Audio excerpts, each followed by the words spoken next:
Entre 1942 et 1945, l'Allemagne nazie met en place l'un des génocides les plus importants de l'histoire, la Shoah.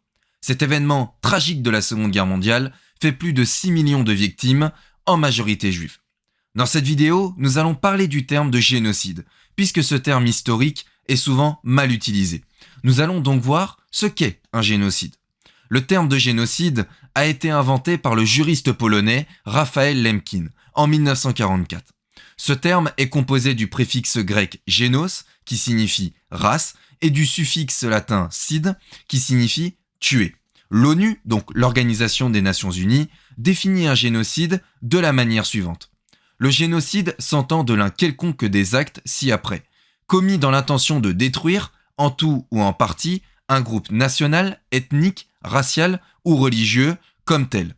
Meurtre de membres du groupe, ou atteinte grave à l'intégrité physique ou mentale de membres du groupe, soumission intentionnelle du groupe à des conditions d'existence devant entraîner sa destruction physique totale ou partielle, mesures visant à entraver les naissances au sein du groupe, ou transfert forcé d'enfants du groupe à un autre groupe.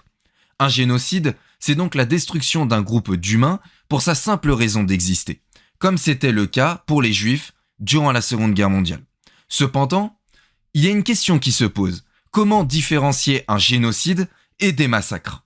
En effet, il arrive très souvent l'erreur d'utiliser le terme de génocide dès qu'il y a un très grand nombre de victimes dans un conflit, comme c'est le cas avec la guerre d'Algérie entre 1954 et 1962.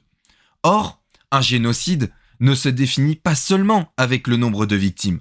Comme on l'a vu avec la définition, pour définir un génocide, il faut avant tout comprendre l'objectif, donc dans quel but ces événements ont lieu, donc dans le but de détruire un groupe d'humains.